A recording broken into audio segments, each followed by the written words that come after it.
efa hasivy andro sisa de gadona ny fetin'ny fahaleovantena efa mipetrapetraka avokoa ny fanomanana sy ny lamina entina hiatrehana ny fahadimy amby dimapolo taona ny verenan'ny fahaleovantenany Madagasikara fahadimy amby dimapolo taona ny folo alin-dahy malagasy ihany koa aiza ho aiza ny fiomanana aiza ho aiza ihany koa ny fiomanana ao anatin'ny fitandronan'ny fandriampahalemana ao anatin'izany fotoana izany valina amintsika ao anatin'ity fanadihadiana ity ny makasika ireo.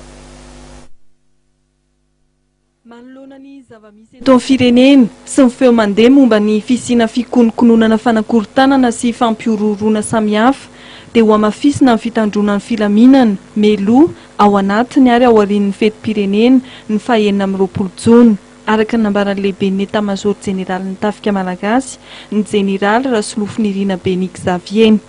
Amafisina avokoa ny fitandronan'ny filaminana manerana nosy ho an'ny eto andrenivohitra anatotosana ny mato sy ny podioma lehibe ao anatin'ny fankalazana amin'ny fety 9 amby 20 Jona misy ny paikady manokana petraka hitandronan'ny filaminana ao anatin'ny fankalazana ny fahadimy amby 50 taona ny iverenan'ny fahaleovantena.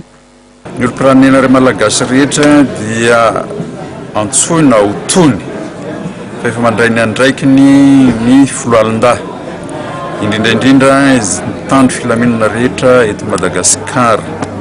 Iny fanambarana nataony izy telo mirahalahy minisitra ireny dia efa naverimberina teo anivon'ny tafika malagasy ary izany dia nametrahanay paikady mba ahafahany olom-pirenena malagasy hisitraka ny tsingeritaona fahadimy amby dimampolo ny verenan'ny fahaleovantenan'ny Madagasikara.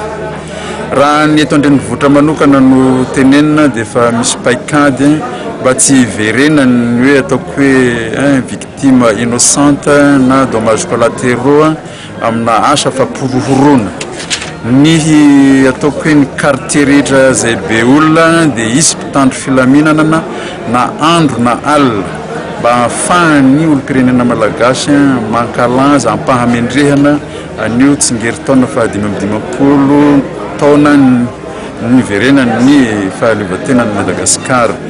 Dia afaka miteny zahay tokony andraikitra eto anivon'ny folo alin-dahy indrindra fa nitafika malagasy dia hiasa andro aman'alina ny miaramila mba ametrahana an'izay filaminana izay ary ametrahana ihany koa ny fandriampahalemana mialoha ary mandritra ary aoriana ny fankalazana ny fetim-pirenena malagasy.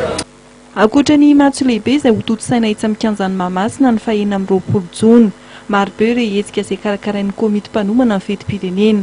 Raha ny fandaharam-potoana dia hisokatra ny 7 amby 10 Jona ny fankalazana ny fetin'ny fahaleovantena isy ny podioma lehibe izay ho tanterahana etsy amin'ny kianjan'ny fahaleovantena.